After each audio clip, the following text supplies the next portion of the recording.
मैथिली आ भोजपुरी के सबसे नीक चैनल एपी प्रोडक्शन दरभंगा के एखनई लाल बटन दबाकर सब्सक्राइब करू और घंटी के निशान बटन के जरूर दबाओ ताकि नव नव ऑडियो आ वीडियो अहाँ सब लग तुरंत पहुँच सके।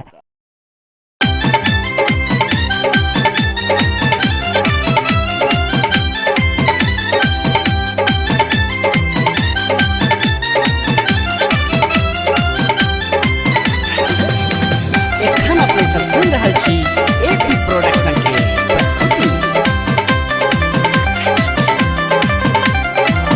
एहन अधम घर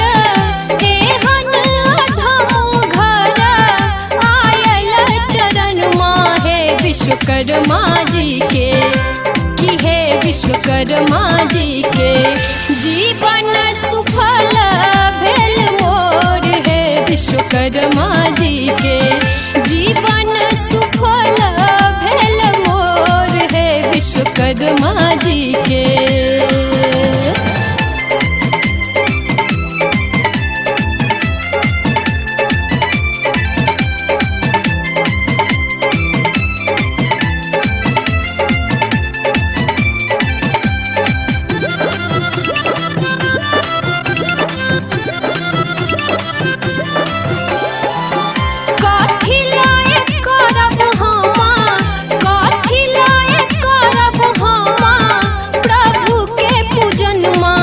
विश्वकर्मा जी के कि हे विश्वकर्मा जी के मनक मनाही रह गेल हे विश्वकर्मा जी के मनक मनाही रह गेल हे विश्वकर्मा जी के।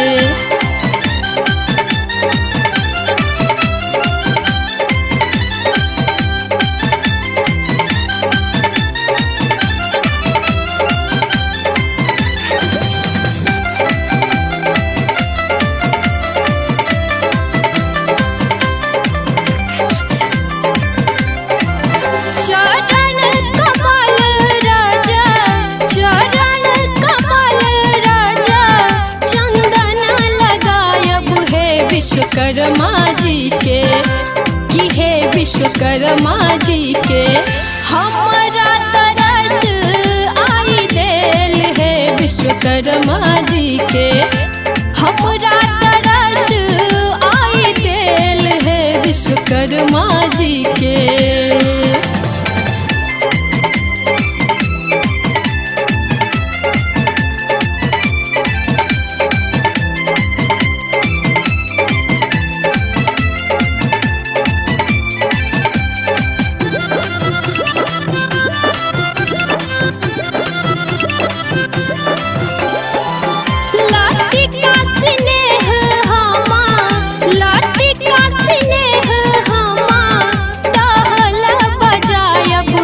विश्वकर्मा जी के कि हे विश्वकर्मा जी के टहलू बनाए प्रभु लेल हे विश्वकर्मा जी के टहलू बनाए प्रभु लेल हे विश्वकर्मा जी के।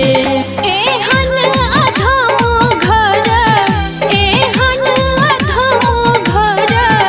आयल चरण माहे विश्वकर्मा जी के कि हे विश्वकर्मा जी के जीवन सुफल भेल मोर हे विश्वकर्मा जी के जीवन सुफल भेल मोर हे विश्वकर्मा जी के।